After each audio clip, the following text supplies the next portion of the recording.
Anthurium ചെടിയുടെ video ആയിട്ടാണ് കേട്ടോ വന്നിട്ടുള്ളത്. നമ്മുടെ വീട്ടിൽ ഒരു ഭാഗത്ത് ഇതുപോലെ നമുക്ക് ആന്തൂറിയം ചെടികൾ സെറ്റ് ചെയ്താൽ നല്ല ഭംഗിയുള്ള രീതിയിൽ വളർത്തിയെടുക്കാൻ പറ്റും. അപ്പോൾ നമ്മൾ ആന്തൂറിയത്തിൻ്റെ പോട്ടി മിക്സ് തയ്യാറാക്കുന്ന സമയത്ത് ഇതുപോലെയാണ് നമ്മുടെ ചെടിയുടെ മുരട്ടിൽ പോട്ടി മിക്സ് ഉണ്ടായിരിക്കുന്നത്. നല്ല ഡ്രൈ ആയിട്ട് വേണം. നമ്മൾ വെള്ളം ഓവർ നനച്ച് അതിനെ കട്ടയാക്കി വെച്ചിട്ടുണ്ടെങ്കിൽ ആന്തൂറിയം ചെടി ചീഞ്ഞു പോകും. അതുപോലെ തന്നെ ഒരല്പം എപ്സം സാൾട്ട് നമുക്ക് ചെടികൾക്ക് ഇട്ട് കൊടുക്കാം. ഇത് നമ്മൾ ഒരു മാസം കൂടുമ്പോഴൊക്കെ ഒന്ന് ചെയ്ത് കൊടുത്താൽ മതി കേട്ടോ. അപ്പോൾ നമ്മുടെ ചെടി നല്ല പച്ച കളറുള്ള ലീഫും അതുപോലെ നിറയെ പൂക്കളും വന്ന് നല്ല ഭംഗിയുള്ള ചെടിയായിട്ട് മാറും. ഇനി ഇത് ചെടികൾ ഒരുപാട് പൂ തരട്ടെ, പെട്ടെന്ന് വളരട്ടെ അങ്ങനെയൊന്നും വിചാരിച്ചിട്ട് കൊടുത്താൽ ഇത് കംപ്ലീറ്റ് പച്ച കളറായിട്ട് മാറും. അത് നല്ലോണം ശ്രദ്ധിക്കുക കേട്ടോ.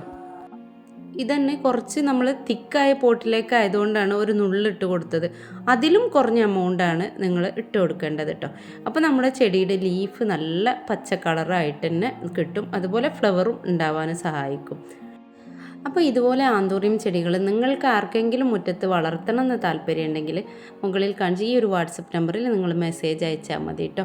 അപ്പോൾ അതിൻ്റെ റേറ്റും കാര്യങ്ങളും അയച്ചു തരുന്നതും ഒക്കെ നമ്മൾ വിശദമായിട്ട് പറഞ്ഞു തരുന്നതാണ്.